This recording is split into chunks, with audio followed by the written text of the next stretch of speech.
Queridos amigos, sejam bem-vindos a mais um vídeo no canal Poptopia. Eu sou o Daniel e no vídeo de hoje vamos falar sobre Prazer Stan, um lançamento da editora Conrad que chega aqui no Brasil agora, né? Esse livro estava em pré-venda. Eu cheguei inclusive a comentar sobre ele, a fazer uma resenha sobre ele na minha participação recente lá no Universo HQ do Sidney Guzman, do Samir Naliato, enfim, da galera toda lá. Tive a oportunidade de falar sobre uma obra que, ao meu ver, ela é importante. Ela é importante porque o Tom Scioli, que é o autor aqui, ele joga luz sobre uma das personagens mais emblemáticas da nossa cultura pop, né? Stan Lee é um homem que foi endeusado e transformado em uma lenda ainda em vida.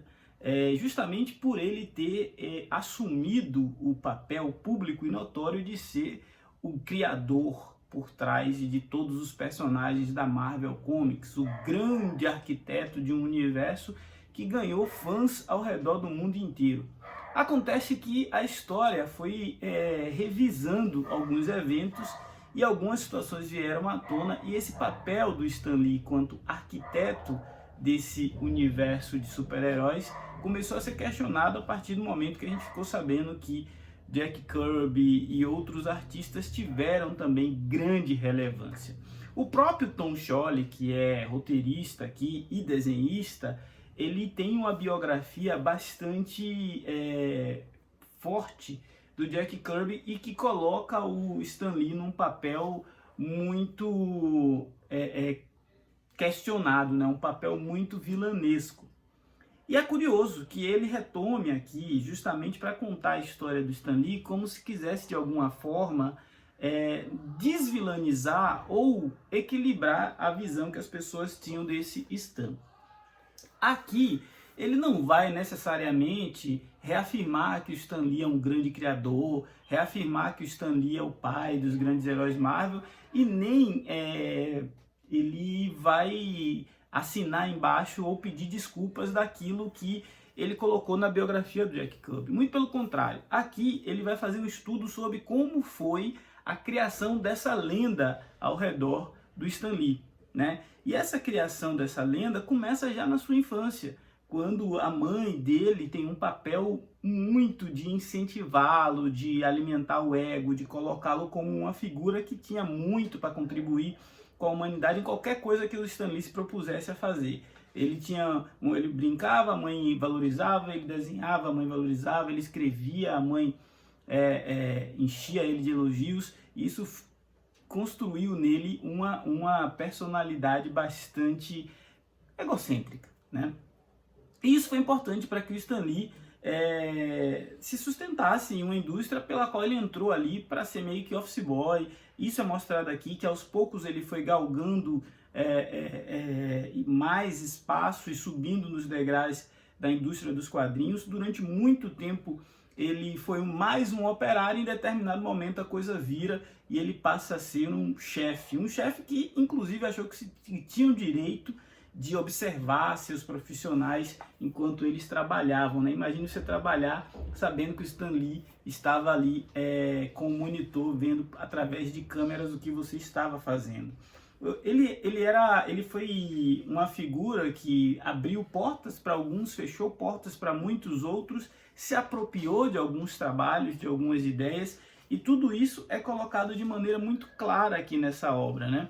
Claro que, à medida que a gente vai tendo mais informações sobre como eram essas relações, é difícil você continuar com aquela admiração cega pelo personagem, pela figura que o Stan Lee se mostrou ser.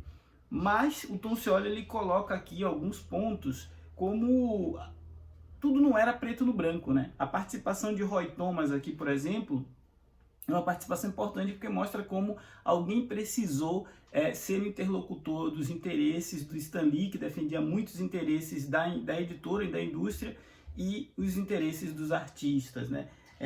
Como essa relação dele com a mídia acabou alimentando ainda mais um ego que já era grande, e como esse ego se tornou uma armadilha para o próprio Stan Lee em alguns momentos, né? É uma obra que eu acho que ela é esclarecedora, ela é uma obra que entrega novos fatos sobre uma história que já foi amplamente explorada. Então, se você, em alguns momentos, a história deste homem se confunde com a própria história da indústria dos quadrinhos americana, né?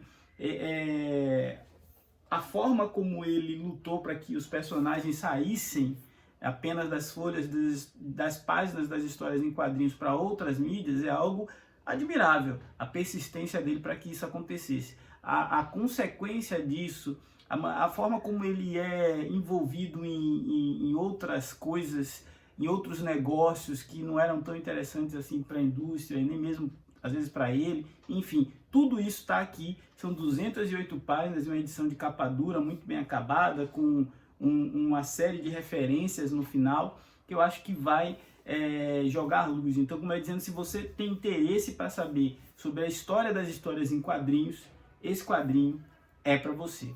Esse foi o Poptopia de hoje. Se você não for inscrito, se inscreva, ajude o nosso canal a crescer e ganhar relevância nesta concorrida plataforma. Afinal, falar de gibi sempre bom. Falar da biografia de um dos maiores da nossa nona arte, melhor ainda. Forte abraço. Até a próxima.